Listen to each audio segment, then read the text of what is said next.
Buenas tardes. Damos gracias a Dios por poder tener una oportunidad más de poder escuchar de su palabra. Hoy corresponde una enseñanza especial. La semana pasada terminamos la serie titulada La grandeza del Evangelio. La próxima semana vamos a comenzar otra serie que tiene por título 6 básicos de mi relación con Dios. Y vamos a ir estudiando ahí cuestiones que deben de existir forzosamente en todo aquel que dice ser un creyente. El día de hoy, como usted puede ver ahí en la diapositiva, vamos a hablar de algo que nos pisa los callos a todos, que es el testimonio personal. Hablar de testimonio es hacer referencia al único distintivo posible, el único distintivo existente en aquellos que han dicho creer en Cristo. El testimonio apunta a un comportamiento que es resultado de aquello en lo cual hemos creído, pero que también es resultado de aquello por lo cual consideramos que es verdad.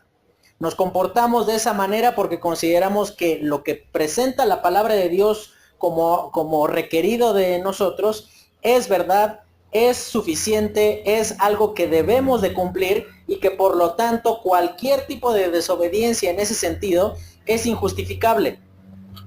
Y somos mexicanos y todo lo mandamos decir con frases para no decirlo directamente. Pasa lo siguiente, ¿no? Usted va al tianguis y pregunta o no, deje usted el tianguis, no vamos a subirlo de nivel porque no estamos en cualquier lado, no estamos en la López Mateos de Atizapán, ¿no? Entonces, usted va a una plaza comercial y fíjese las respuestas o los dichos tan absurdos que damos para ciertas cosas que no queremos afrontar como tal, ¿no? Usted pregunta por alguna cosa que está ahí a la venta y la frase de ahorita regresamos. No vas a regresar. No. Esa frase de ahorita regresamos. Déjame ver. ¿Qué tienes que ver? El precio ya lo viste. O sea, frases que apuntan a no afrontar la realidad de las cosas. Y hablando de la opinión que otras personas tienen de nosotros, tenemos que reconocer, como dice ahí en la diapositiva, hay dos dichos, sabiduría popular, que dice lo siguiente, ¿no? No soy monedita de oro. Y algunos le agregan, no soy monedita de oro para caerle bien a todos, ¿no? Y si bien el testimonio no apunta a que seamos alabados, glorificados por toda la humanidad en general, pero sí apunta a que a pesar de la aversión que genere nuestra vida, nuestro comportamiento, las verdades que creemos, los principios que dirigen nuestra vida, a pesar de todo eso, como decía en la porción que comenzamos a leer al iniciar el culto, dice, para que cuando digan mal de vosotros, ¿qué decía? Lo hagan mintiendo. Para que cuando digan que, por ejemplo, tú eres un adúltero, lo hagan mintiendo. Para que cuando digan que usted, hermana, nada más le encanta andar ahí en el chisme, lo digan mintiendo. Y todas las cosas que podríamos pisarnos los callos mutuamente, que siempre sea la conclusión la que acabo de decir, para que lo hagan mintiendo. Y también aparece otra frase que dice, y es la frase que le dicen las mamás a las hijas. Y sobre todo es la frase que le dicen las mamás a las hijas, pues que digamos, pues no resaltan a lo mejor por ser guapísimas, ¿no? Y le dicen lo siguiente, quien te quiera o quien me quiera, me va a querer como soy. Y ese es el argumento que yo le di a mi esposa para decir, pues si quien me quiera me va a querer gordo, prieto, feo, ¿no? Así, quien me quiera me va a querer así. Y tenemos que considerar que ambas cosas, ambos dichos, tienen una verdad, pero también tienen una acepción a la regla. Quien te quiera te va a querer como eres. El dicho propiamente tendría que decir, quien te quiera te va a tener que querer como eres, no a querer como eres. No va a tener otra alternativa más que aceptar lo que ya eres. Y esa es la realidad, como le decía, que ocupamos dichos para no afrontar la realidad de nuestra vida. Y como decimos, el testimonio apunta no a que seamos el objeto de devoción y adoración de todo el mundo, pero que sí sea innegable que hay algo en nuestra vida que es totalmente diferente a la de todos los demás. Y la palabra de Dios presenta ejemplos de personas que tuvieron la dicha de poder vivir su vida de manera honorable delante del Señor. Pero también nos presenta el ejemplo de personas que fracasaron por considerar que la opinión de las otras personas no era importante. Actualmente vivimos en una cultura cristiana que se ha resumido a lo siguiente: tú y Dios. Dios sabe lo que tú eres y eso es lo único que importa.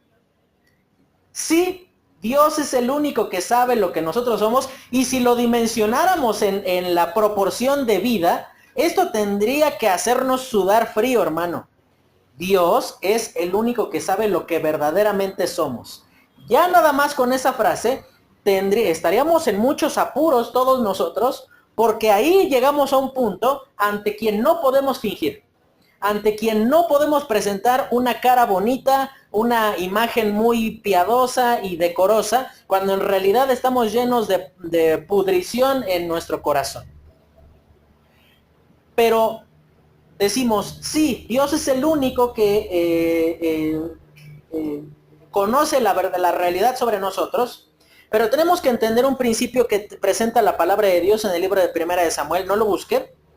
Cuando el profeta Samuel se presenta para ungir al próximo rey, al sucesor del rey Saúl, pasan delante de él todos los hijos de Isaí, y dice que ve a uno grandote, fuerte, así todo lo que yo no soy, y dice, aquí delante de Jehová estás ungido, ¿no? Y viene palabra de Dios ahí a Samuel en ese momento y le dice, no mires lo grande de su estatura ni lo de su hermosa apariencia, dice, porque Jehová mira el corazón, dice, pero el hombre ve lo que está delante de sus ojos. Y si nos aferramos a la verdad, es que Dios mira el corazón, perfecto, hágalo, hermano, tiene razón en hacerlo, pero no se olvide de la segunda parte que dice, pero el hombre ve lo que está delante de sus ojos. El hombre lo único que puede hacer es juzgar las cosas por lo que ve. El hermano Luis no puede conocer mi corazón, la hermana Audelia no puede saber lo que estoy pensando en este momento, y yo puedo tener una Biblia enfrente, puedo verme muy pulcro, muy digno, pero por dentro estar pensando en cosas absolutamente impropias. ¿Sabe? La palabra de Dios presenta un hombre que vivió bajo la filosofía de no soy monedita de oro, y quien me quiera me va a querer como soy. Y no nos vamos a poder detener tanto en la escuela dominical en ese personaje, por eso vamos a hablar con respecto a esta persona que tenía todo para tener una vida piadosa delante del Señor, pero que fracasó. Esa persona es Lot. Y en esta mañana vamos a hablar de 3 fracasos de Lot sobre el testimonio personal. 3 formas en las cuales este hombre arruinó su vida por causa de considerar que la opinión de los demás no es importante, por considerar que lo que diga la gente es intrascendente. Y vivimos en una cultura actualmente que afirma lo siguiente: si para ti eso está bien, pues entonces está bien. Si eso te hace feliz, si eso te llena, pues entonces está bien. Algo malo no puede hacerte sentir bien, ¿verdad?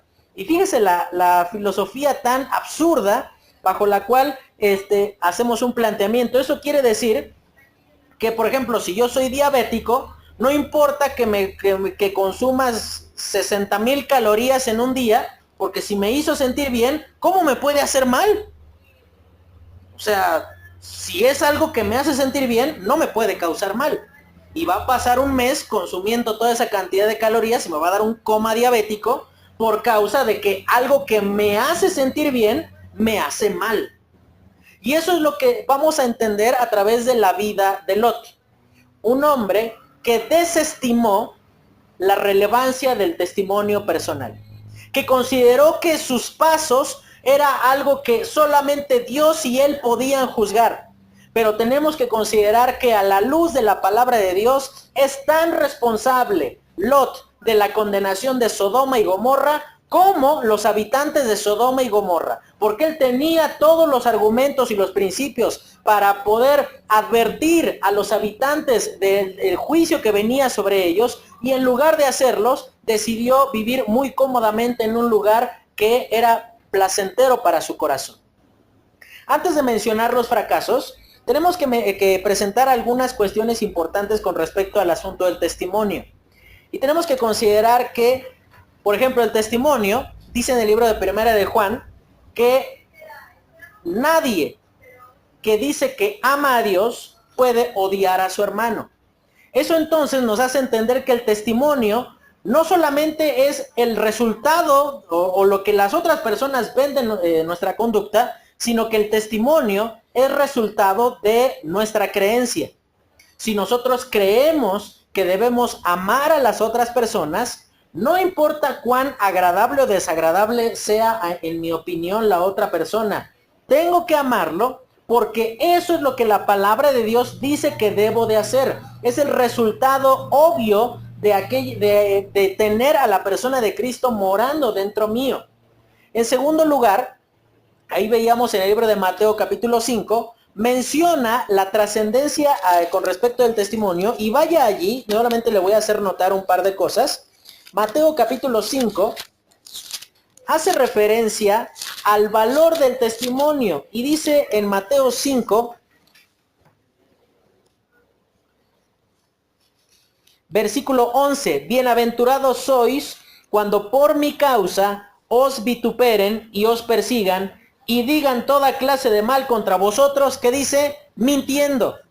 Gozaos y alegraos porque vuestro galardón es grande en los cielos, porque así persiguieron a los profetas que fueron antes de vosotros. En segundo lugar, el testimonio es una forma por medio de la cual podemos medir cuán cercano está nuestro comportamiento al de la persona de Cristo. En el sentido siguiente: si usted es amado, apapachado y aceptado sin ningún inconveniente en el mundo, muy probablemente, hermano, usted no está dando testimonio de Jesús. Porque el resultado de dar testimonio de Cristo es la repulsión del mundo. Porque eso es lo que la palabra de Dios presenta. Dice, gozaos y alegraos porque vuestro galardón es grande. Y evidentemente nadie quiere ser el rechazado, nadie quiere ser al que nadie le hable en la escuela, nadie quiere ser el objeto de burla en el trabajo, pero llegará un día donde cada cosa quede en su lugar, y aquel que decidió dar testimonio honrosamente de lo que Dios ha hecho en su vida, recibirá un galardón. Y en último lugar, dice versículo 13, vosotros sois la sal de la tierra, pero si la sal se desvaneciere, ¿con qué será salada? No sirve más para nada, sino para ser echada fuera y hollada por los hombres. ¿Como para qué podrías usar sal si no sala? ¿Como qué otro propósito podría tener? Cualquier otro propósito, tú me vas a decir, pues lo puedo ocupar para hacer una manualidad, la puedo ocupar para, no sé, lo que tú quieras, ¿no? Pero si no cumple su función, menciona una palabra allí contundente, dice, no sirve más para nada. Si usted no está dando testimonio de la persona de Cristo en su vida, ese es el distintivo o la conclusión triste a la cual tendría que llegar su vida en este momento. No sirve más para nada.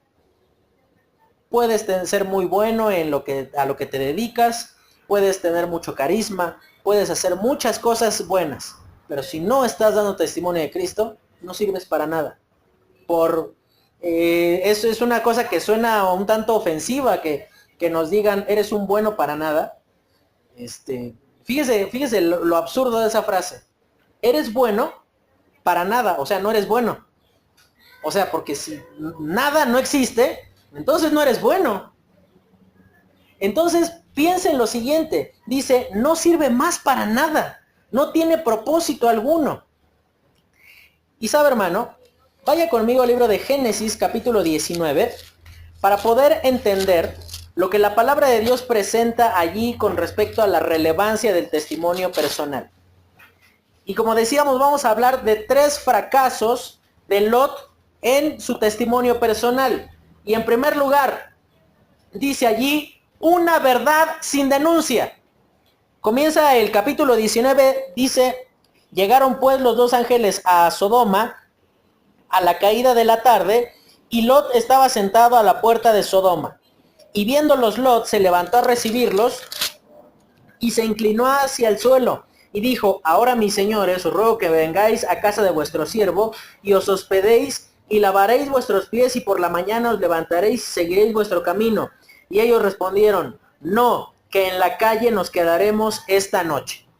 Estas personas son las mismas que aparecen en el capítulo 18 cuando van y le anuncian a Abraham que de aquí a un año su esposa iba a tener un hijo. Y fíjese la diferencia. Abraham se levanta, los recibe y ellos no se niegan a tener comunión con este hombre. Sin embargo, se levanta Lot y ellos dicen, no, prefiero dormir en la calle, prefiero no tener comunión contigo. ¿Esto resultado de qué es? ¿De que Dios es alguien que hace acepción de personas? ¿Que Dios dice tú sí y tú no? No, de ninguna manera. Sino que el testimonio, lo que reflejaba la vida de cada uno de estas 2 personas, Abraham y Lot, era totalmente diferente. Con uno no tenían problema de convivir y con el otro decían, mejor que ni me vean con él, porque va a ser contraproducente. Van a decir a final de cuentas, de acuerdo a lo que vamos a ver aquí, estas 2 personas eran ángeles. Y es como si dijeran, ¿qué van a pensar de mí si me ven en casa de Lot? Van a pensar que yo soy como él. Y dice allí en primer lugar, dice justicia según parámetros mundanos. ¿Dónde dice que estaba Lot cuando llegaron estos hombres ahí a la ciudad? ¿Dónde? Sentado a la puerta. Y usted diría, pues eso qué tiene de trascendente, ¿no? Sabe que en aquellos días los jueces se colocaban en la puerta de la ciudad. Era un lugar prominente. Tenía una sola puerta a la ciudad, de tal manera que si tú tenías ahí alguna controversia o tenías necesidad de que se ejerciera la justicia sobre ti, tú acudías hacia ellos y entonces allí ellos determinaban lo que se tendría o no que hacer. Vemos a un hombre que sabía el comportamiento perverso que tenía la gente de Sodoma y Gomorra, y ahora ya era un principal entre ellos. Era alguien que ejercía justicia según sus términos. ¿Se imagina lo que habrá sido escuchar los reclamos de los sodomitas? ¿Se imagina lo que habrá sido escuchar todos los argumentos perversos que presentaban ante ellos? Y discúlpeme por lo grotesco que voy a hacer en este momento. Era una ciudad llena de homosexuales. ¿Cómo por qué razón podrían pelear homosexuales? Un diálogo como el siguiente, frente a Lot. Es que él me robó a mi novio. O se quedó con mi esposo. Y ya no me quiere visitar nunca. Y tú dirías, o sea, bajen a ese fulano de ahí del púlpito por estar diciendo esas sandeces. Y él ejercía justicia entre los sodomitas. Justicia, sí, eres prominente, eres reconocido. ¿Pero por qué? Por principios mundanos. Por un sistema perverso. Por un sistema que va en contra de lo que Dios desde el principio sabías tú que no tenías que tolerar. Dice ahí cuando se separan Abraham y Lot, dice que Lot elige toda la llanura que estaba en dirección hacia Sodoma. Pero después menciona una frase, dice que él fue colocando sus tiendas hacia Sodoma. Evidentemente, muchos de los elementos que se necesitan para la vida, pues los puedes adquirir en una ciudad. Entonces él decía, no, tenemos que mandar a un grupo de personas para que compren alimento para nuestros animales, por decirlo de este modo, ¿no? Oye, ¿y cuánto tiempo van a hacer? No, pues yo creo que llegan hasta mañana. No, pues mejor acerquémoslo. Por logística, lo diría ahí un administrador, pues pongamos nuestro establecimiento más cerca. Cosa de que pues vayas y vuelvas en el menor tiempo posible, desgastas menos a tu personal, obtienes más rápido los artículos, a lo mejor si son perecederos, pues llegan en mejor estado. Y podemos justificarlo de muchas maneras humanamente hablando. Pero es injustificable lo que Lot hizo. Él fue poniendo sus tiendas hacia Sodoma. Esa separación usted la encuentra allí en el capítulo 13. En el capítulo 14 vienen unos reyes, conquistan la ciudad de Sodoma, toman prisionero a Lot, y cualquiera que es hecho prisionero, pasando por un hecho traumático, donde sabes que tu vida está a punto de terminar, Abraham liberta a su sobrino, y ¿sabes cuál es la actitud inmediata que tiene Lot? De nuevo va y se mete a Sodoma. Él de nuevo va y busca lo que él sabía que le había producido ese problema. Es como, imagínate,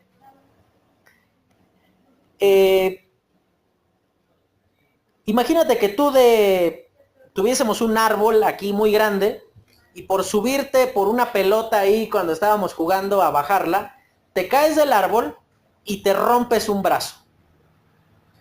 Pasan 3 meses, te recuperaste del brazo, se vuelve a quedar la pelota atorada ahí arriba del árbol y decimos, ¿quién se sube por la pelota? ¿Sabes quién va a ser el último que va a levantar la mano? El que se la rompió, porque dices, no, o sea, uno se equivoca una vez en la vida. Ya más de una es porque decía mi abuelita, sarna con gusto no pica. O sea, te caíste del árbol una vez, aprendiste a no subirte al árbol. ¿Sabe qué hizo Lot inmediatamente después de haberse caído del árbol? Se volvió a subir. Porque vemos a Lot en el capítulo 19 ya viviendo dentro de la ciudad.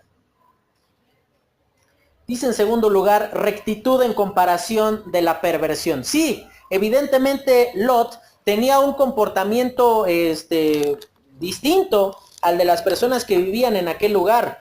Aún, si usted toma en consideración, la palabra de Dios en el libro de Segunda de Pedro hace referencia al comportamiento a lo que tenía que sufrir Lot en aquel lugar a causa de estar viviendo allí en Sodoma. Dice Segunda de Pedro 2:7, y libró al justo Lot, abrumado por la nefanda conducta de los malvados. ¿Sabe qué? Gramaticalmente, en castellano, nefanda es, digamos, como que no existe otra palabra para describir una depravación moral al extremo. Es, digamos, como que la peor palabra con la cual te podrían describir. Nefanda.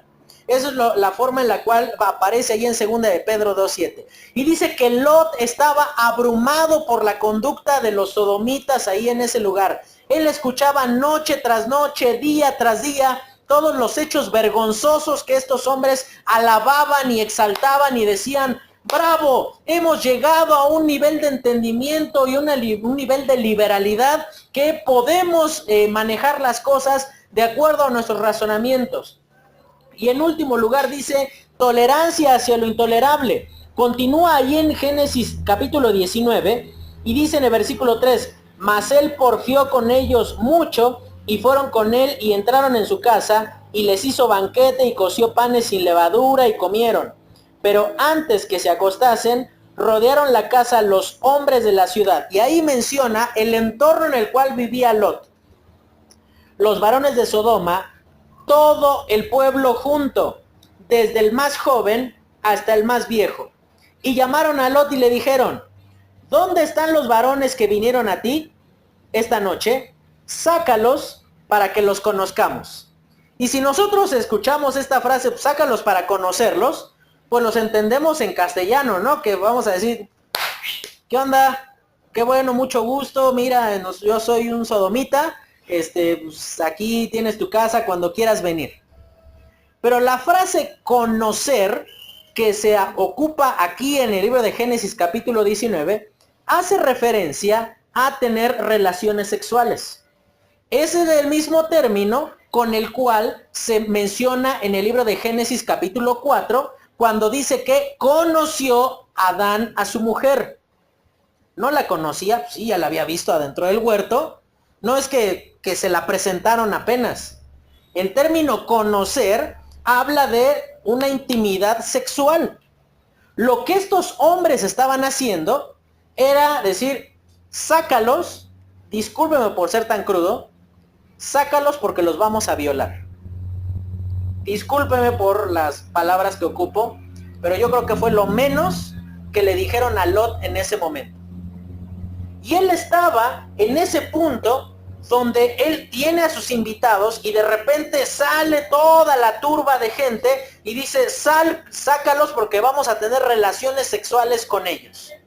Se imagina el nivel de perversión, la forma tan torcida en la cual sus pensamientos de la gente de Sodoma se encontraba. Y dice después, versículo 6, dice, entonces Lot salió a ellos a la puerta y cerró la puerta tras sí y dijo, os ruego, y fíjese la forma en la que los llama, hermanos míos. Eres hermano de ellos. No habla de una hermandad carnal, pero habla de una comunión o de un compañerismo de alguna forma que tenían con Lot. Dice, os ruego, hermanos míos. Lot, ¿por qué los llamas hermanos? ¿Acaso comparten los mismos principios? ¿Acaso creen en lo mismo? ¿Acaso se comportan de la misma manera? No. Entonces, ¿por qué los llamas hermanos? Después dice, que no hagáis tal maldad. Y fíjese el nivel de desesperación al que llega Lot. He aquí ahora yo tengo 2 hijas que no han conocido varón, es decir, eran vírgenes, que no han conocido varón, os las sacaré fuera y haced con ellas como bien os pareciere. Solamente que a estos varones no hagáis nada, pues vinieron a la sombra de mi tejado. Imagínese, hay que estar en una suma desesperación. Son tus hijas, no son tus criadas, que ninguno de nosotros creo que haría eso. Es decir, pues aquí está la tía de la señora que limpia, pues ahí te la pongo y hagan con ella como quieran. Lot tenía la intención de sacar a sus hijas. Y uno podría decir, qué ejemplo de entrega y de responsabilidad. No, Lot, no eras responsable ni entregado. Estabas donde no tenías que estar. Y hermano, no le extrañe que el mundo le exija que haga cosas aberrantes que usted nunca haría, que nunca aprobaría o que nunca toleraría, si usted permite que haya una serie de situaciones y de eventos que afectan o que ponen en duda aquello de lo cual usted está convencido. Un hombre racional, por más en estrecho que hubiese estado, ¿sacaría a sus hijas? ¿Haría eso alguien? En todo caso, y tampoco es justificable, hubiera dicho, pues si quieres salgo yo. Si quieres, quedo yo aquí con ustedes y bueno, o sea, pero a ellos no les hagas nada. Pero en lugar de eso, Lot dice, ahí te van mis hijas, hagan con ellas como quieran. Y en lugar de eso, fíjate la respuesta de estos hombres. Dice en el versículo 9, y ellos respondieron, quita allá, y añadieron, vino este extraño para habitar entre nosotros y habrá de erigirse en juez, ahora te haremos más mal que a ellos. Y dice, y hacían gran violencia al varón, a Lot, y se acercaron para romper la puerta. Es decir, que ellos dijeron, pues ahora vamos a hacer esto. No nada más van a ser tus hijas, ni nada más, ni los 2 que tienes ahí adentro, van a ser todos. Y dice que yo me imagino que habrán estado en un jaloneo impresionante, donde Lot habrá estado ahí tratando de defenderse un poco, y llegaron estos hombres, Y dice ahí en el versículo 10, entonces los varones alargaron la mano y metieron a Lot con ellos y cerraron la puerta. Y dice, y los hombres que estaban a la puerta de la casa hirieron con ceguera, desde el menor hasta el mayor, de manera que se fatigaban buscando la puerta. ¿Qué tan difícil? No estaban moviendo costales de arena para llegar a la puerta como para fatigarse. Imagínense el nivel de perversión que estos hombres tenían, que cómo camina uno cuando está a ciegas, ¿no? Empiezas ahí a tantear para todos lados y avientas el pie por delante para ver si si encuentras algo. Y dice que se cansaban de encontrar la puerta, es decir, que nada los iba a hacer desistir. Ni siquiera estando ciegos, el corazón de la gente de Sodoma cambió. Ni siquiera estando en esa condición. Y por esa razón dice ahí, tolerancia hacia lo intolerable. Lot, en lugar de decir, pues no voy a sacar a nadie y pues ustedes van a tener que recibir el juicio de Dios sobre ustedes, en lugar de eso, se quiere poner a dialogar y a razonar con esto. Y esto nos enseña dos cosas importantes, hermano. En primer lugar, con el pecado no se razona. Con aquellas condiciones que perjudican nuestra vida, uno no puede poner a razonar y a ver los pros y los contras de qué tan bueno podría ser esta decisión y qué tan malo puede ser. De por sí es malo, va a causar dolor, sufrimiento, quebranto en tu vida. No lo consideres, no lo aceptes en tu vida como algo que tienes que ver, pues a ver si a lo mejor bajo ciertas circunstancias el pecado es pecado y Dios lo seguirá llamando de esa manera bajo el filtro que lo quieras ver. Y somos especialistas en cristianizar nuestro pecado, en llamar bueno a lo malo, en considerar que es bajo ciertas condiciones es permisible tolerar situaciones pecaminosas en nuestra vida. Tolerar actitudes y hábitos pecaminosos en nuestra vida porque consideramos que nuestros razonamientos son mayores a los principios de la palabra de Dios, por eso lo toleramos. Tolerar lo intolerable es seguir el camino de Lot y es terminar teniendo una verdad sin denuncia. ¿Tú crees que Abraham nunca instruyó a Lot de a qué Dios le oraba ahí cuando sacrificaba algún holocausto en el altar? ¿Tú crees que Lot era ignorante del Dios que había llamado a su tío? ¿Tú crees que Lot era desconocedor del poder y de la suficiencia que tenía ese Dios para guiar y para hacer subsistir a su tío en un lugar en el cual estaba rodeado de sus enemigos? Evidentemente Lot no era ignorante. Y la primer forma de fracasar en cuanto al testimonio personal es entender que la verdad tiene que denunciar. La verdad tiene que lastimar. Y discúlpenme que lo diga así. Tenemos un evangelio social tan amistoso que hasta suena bonito. Y todos lo quieren escuchar. Pero la naturaleza del evangelio, la naturaleza de la verdad bíblica es hacer doler, es lastimar, es incomodar, es de hacer sentir mal a la gente. Y si usted dice, no, es que nosotros no podemos andar insultando a la gente por ahí, no es andar insultando. La verdad nunca es un insulto. La verdad es verdad. Y si se ofende la gente por la verdad, que se ofendan, hermano. John MacArthur dice lo siguiente con respecto a la ofensa por causa de la verdad. Dice, si la gente se ofende a causa de la verdad del evangelio, que se ofendan. Ellos llevan toda su vida ofendiendo a Dios. Si las personas se ofenden a causa de los principios de la palabra de Dios, hermano, que se ofendan. Y es preferible tener una iglesia con 10 personas que tener en este lugar 1800 personas reunidas, muy contentas porque se les dice lo que quieren oír. Y la postura de la iglesia, hermano, no va a cambiar. Si usted quiere ir a un lugar donde le soben la espalda y lo apapachen y le digan, échale ganas, sí, pues estás en adulterio, pero no hay bronca, pues tú síguele y Dios te sigue amando. Es verdad, Dios te sigue amando, pero es inaceptable que continúes así. Es inaceptable que tú permitas cristianizar tu pecado. La primera forma de fracasar es una verdad sin denuncia.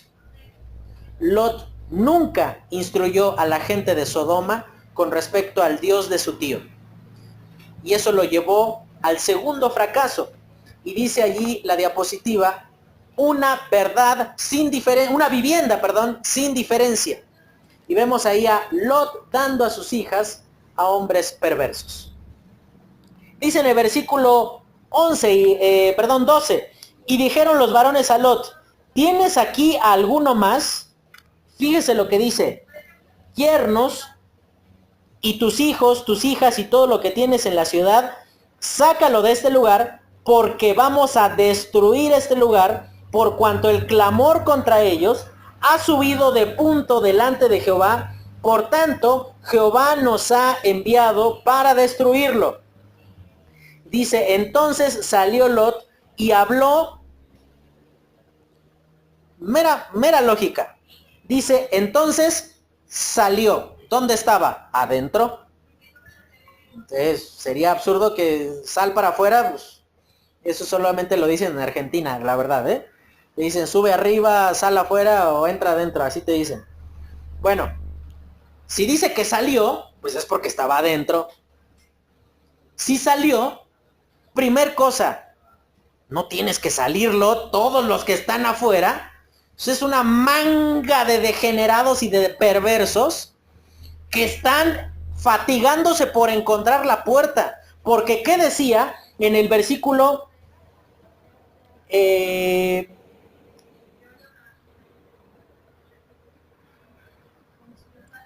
donde dice que del más grande, versículo 4 al final dice, rodearon la casa los hombres de la ciudad, los varones de Sodoma, todo el pueblo junto, desde el más joven hasta el más viejo, o sea, todos los hombres, todos estaban allí, todos. ¿Quiénes estaban allí? Sus yernos, porque dice aquí en el versículo 14, entonces salió Lot y habló a sus yernos. O sea, Lot, ¿qué tienes en la cabeza para emparentar con la gente de Sodoma? Es como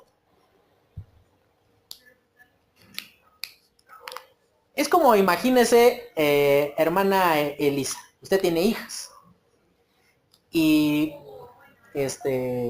que antes de casarse alguna de sus hijas, llega, toca la puerta, ahí una persona, y abre la puerta a usted, y el que está allí parado en la puerta es el que tiene la fama de ser el golpeador de la colonia, que ya ha tenido como 7 esposas y a todas las agarra de costal de boxeo, a todas, y le dice, señora, hablando de Lot, hermanos míos, ¿no? Señora, me voy a casar con su hija. Usted le diría, sí, cómo no, llévatela. No, porque si sabes que agarra a golpes a las otras con las que ya se casó, su hija va a seguir la misma suerte. ¿Qué tenía en la cabeza Lot para pensar que emparentando con la gente de Sodoma, sus yernos iban a cambiar? Hermano, la gente no cambia con establecer una nueva relación. La gente no cambia con el ministerio. La gente no cambia con una oportunidad más tras otra, tras otra, tras otra. La gente cambia cuando quieren cambiar. Cuando ellos entienden que a la luz de la verdad, su comportamiento es inaceptable. Y ahí entonces cambian. Las oportunidades pueden ser cientos, pero si no quiere cambiar la persona, no lo hará. Y dice aquí que sale, o sea, sus yernos andaban ahí ciegos, fatigándose por encontrar la puerta. Ahí, por aquí estaba, yo me acuerdo que y andaban manoteando para todos lados. Y todavía sale Lot y les dice, fíjese lo que dice, los que habían de tomar a sus hijas y les dijo, levantaos, salid de este lugar, porque Jehová va a destruir esta ciudad. ¿Y sabe qué fue lo que pasó? Dice, mas pareció a sus yernos que se burlaba. Imagínese la necedad y la dureza del corazón de los sodomitas, que imagínense, yo me lo imagino arrodillado por ahí, manoteando al aire, a ver si encuentro la puerta. Y todavía te dicen, levántate porque Dios va a destruir la ciudad. Y ahí, si tuvieran Facebook, los sodomitas hubieran hecho un meme inmediatamente que hubieran dicho, oílo, que va a destruir la ciudad. Mira, ¿cómo ves? Dice que Dios va a destruir nuestra ciudad. No, hombre, ¿cómo crees? Y comenzaron a burlarse de Lot. Ahora, dice el versículo 15, y al rayar el alba, los ángeles daban prisa a Lot diciendo, levántate, toma a tu mujer y tus 2 hijas que se hallan aquí, para que no perezcas en el castigo de la ciudad. Hermanito, si te dicen, va a destruirse la ciudad, ¿te tienen que andar apurando? Evidentemente no. Todos conocemos una persona que es un monumento a la pasguatez, ¿no? Que camina así como que él vive media hora de retraso con respecto a cómo transcurre el tiempo, ¿no? Y camina, y tú lo ves así como que dices, ¡muévete! O sea, no puedes estar todo el tiempo ahí, así. Bueno, sí, pues lo vamos a ver. No, tú dices, Lot, muévete, ya viene el juicio sobre ustedes, levántate, tienes que hacer algo, no te puedes estar ahorita con tus calmas, te tienes que levantar y huir. Lo más valioso que tienes es tu vida, deja lo que tienes y vete. Dice que los ángeles tenían que estar apurando a Lot diciendo, apúrate Lot, que nada más te estamos esperando a ti para destruir a la ciudad. Y dice ahí, compañerismo inaceptable. ¿Cómo era posible que Lot hubiese estado allí en esta ciudad y todavía le dio por mujeres a sus hijas, a estos hombres que era conocido por todos? Una cosa sería que hubiese 1, 2, 3, 100 que tuviesen ese comportamiento de la ciudad. ¿Cuánto? ¿Sabe que algunos historiadores estiman que dentro de la ciudad de Sodoma había por lo menos 5,000 personas? El común denominador de todos los habitantes era que tenían este nivel de perversión en su comportamiento. ¿Por qué se las diste por esposa? Y después dice, principios reprobados. De acuerdo a lo que él le dice, que dice, levántate, toma a tu mujer y a tus 2 hijas, que se hallan aquí para que no perezcas en el castigo de la ciudad. Te tienen que estar correteando cuando tu vida está en peligro de ninguna manera. Y dice en último lugar, amor por un lugar destinado a la destrucción. Y dice en el versículo 17, y cuando los hubieron llevado fuera, ni siquiera se fue él, lo tuvieron que llevar. O sea, yo me imagino a empujones a Lot, ahí lo llevaban, no, pues es que espérate, es que mi casa, es que... ¿Qué te detiene, Lot? Tu esposa ya viene aquí contigo, tus hijas ya están aquí. No, pero es que la ciudad y él lo llevaron afuera. Y dice en el versículo 17, escapa por tu vida, no mires tras ti, ni pares en toda esta llanura. Escapa al monte, no sea que perezcas. Y dice, pero Lot les dijo, no, yo os ruego, señores míos, he aquí ahora, ha hallado vuestro siervo gracia en vuestros ojos, y habéis engrandecido vuestra misericordia que habéis hecho conmigo dándome la vida, mas yo no podré escapar al monte, no sea que me alcance el mal y muera. He aquí ahora esta ciudad está cerca para ir allá, la cual es pequeña, dejadme escapar ahora allá. No es ella pequeña y salvaré mi vida. Y le respondió, he aquí he recibido también tu súplica sobre esto, y no destruiré la ciudad que has hablado. date prisa, escápate allá porque nada podré hacer hasta que hayas llegado allí. Por eso fue llamado el nombre de la ciudad Zoar. El sol salía sobre la tierra cuando Lot llegó a Zoar. Y dice que él va huyendo y todavía se pone sus moños Lot. Todavía le dice, bueno, pero ¿cómo voy a vivir en el monte? Yo soy Lot. O sea, yo necesito una ciudad.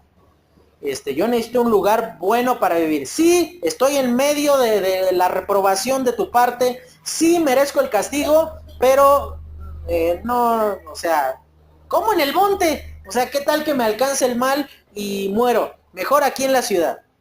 Y tanta paciencia de Dios y le dice, bueno, pues ándale, vete a la ciudad que recibe el nombre de Zoar.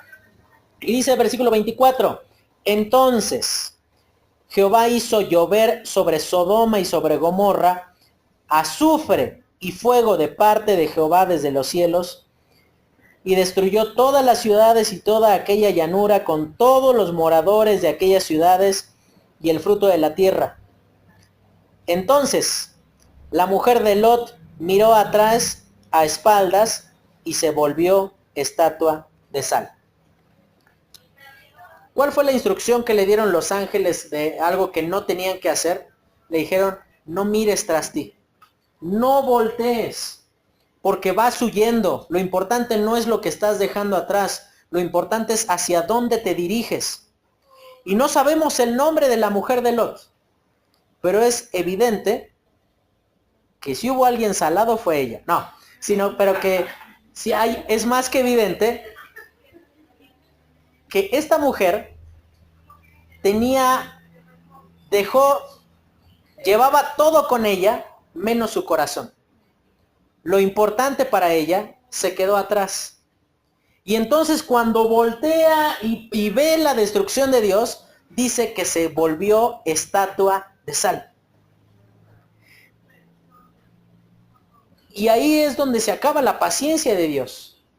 Nosotros podríamos haber pensado, y Dios la dejó ciega, y cayó una sarna maligna sobre ella y se le quitó en 3 años. No, dice, se volvió una estatua de sal. Le arrebató la vida en ese momento por no atender los principios de la palabra de Dios. ¿Te imaginas cuán traumático pudo haber sido para Lot de repente, en un momento al otro? No dice que se comenzó a salar en ese momento. Se convirtió en una estatua de sal. ¿Alguna vez usted, hermano, ha tomado en sus manos una piedra de esas que se hacen adentro del salero? ¿Cuánta fortaleza pueden llegar a tener?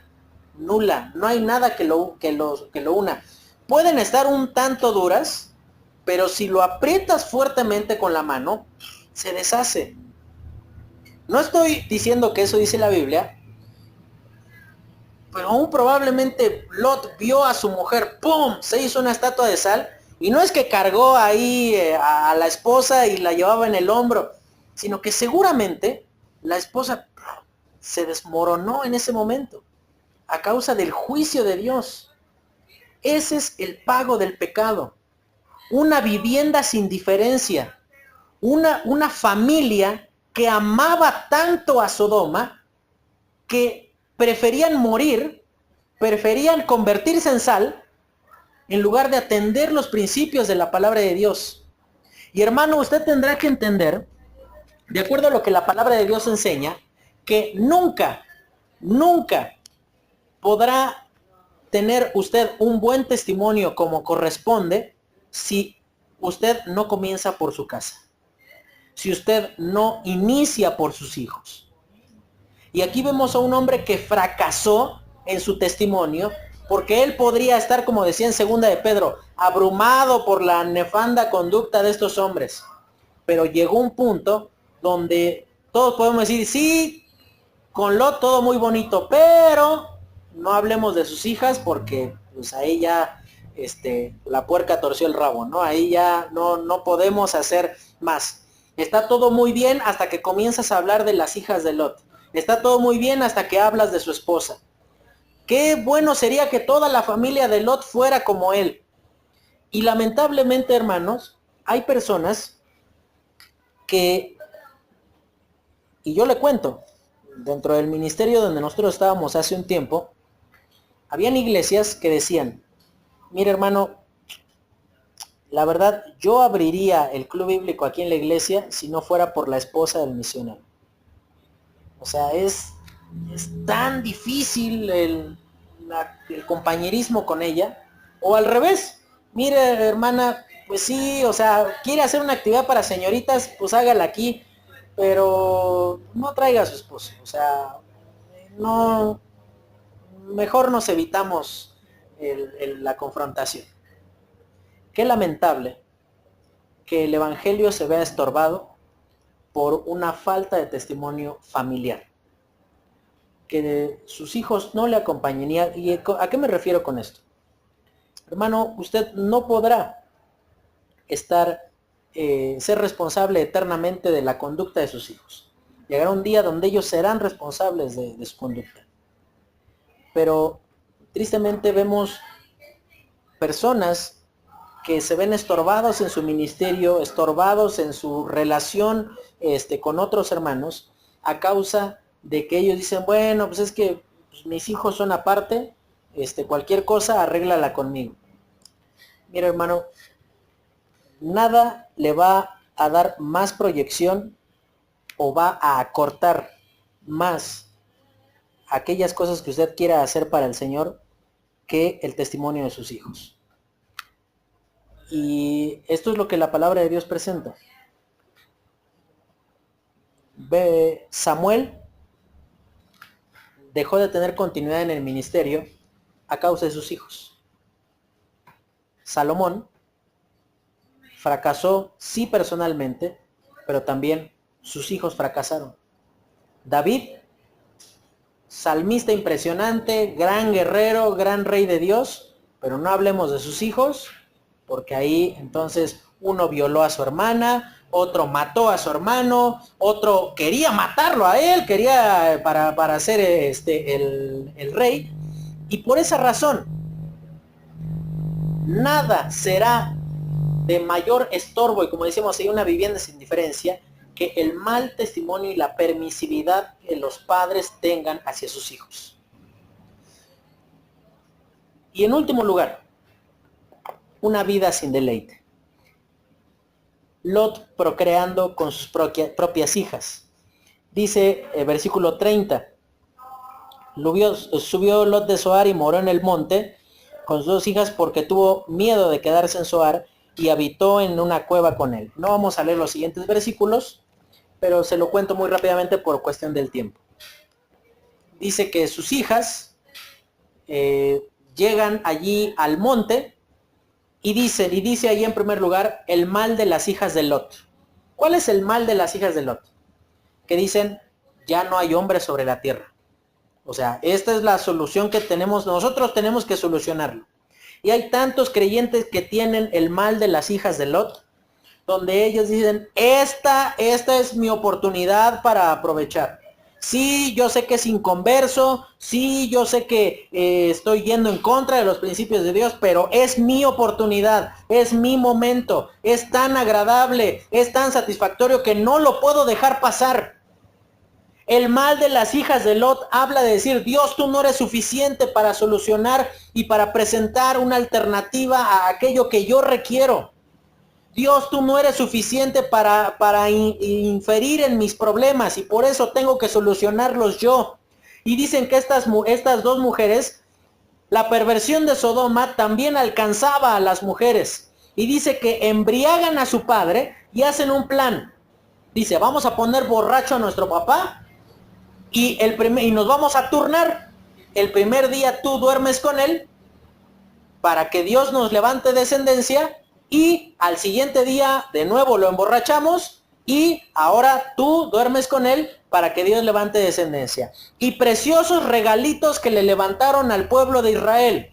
Estas sí son las bendiciones que le cayeron allí a las hijas de Lot. Una se llamaba, dice al final del versículo 37, y dio a luz la mayor un hijo y llamó su nombre Moab, el cual es padre de los moabitas hasta hoy. La menor también dio a luz un hijo y llamó su nombre Ben-Ami, el cual es padre de los amonitas hasta hoy. Estos dos pueblos permanentemente, usted lo ve en Jueces, Josué, en Ruth, en Primera y Segunda de Reyes, Primera y Segunda de Samuel, que permanentemente son enemigos del pueblo de Israel. Y dice, el legado de Lot, ¿sabe cuál fue? La permisividad. Y hermano, usted en esta mañana probablemente tenga que evaluar que el legado que usted deje para otras generaciones, sin importar si son sus hijos o no, es que usted ha permitido todo, que ha dicho que sí a lo que venga, que no le ha puesto mala cara a ciertas circunstancias porque no vaya a ser ofensiva, porque no se vayan a sentir mal las personas. Repito lo que dije hace un ratito, si las personas se ofenden por la verdad, que se ofendan.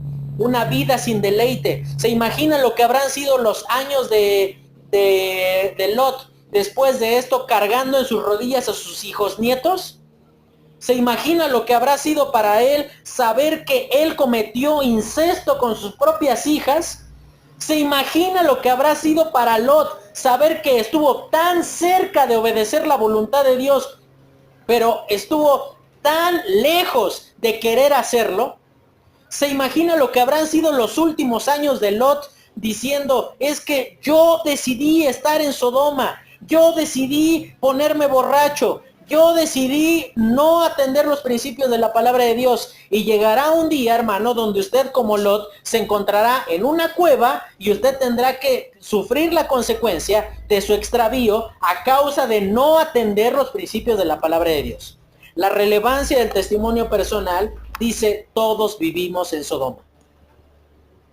Todos vivimos en un sistema así, que atenta contra los principios de la palabra de Dios, que niega la autoridad de la Escritura, que desecha la importancia de la iglesia, que desestima el valor del Espíritu Santo, diciendo que el Espíritu Santo lo único que hace es levantar paralíticos de las sillas. Que el Espíritu Santo lo único para lo que sirve es para alabar muy bonito.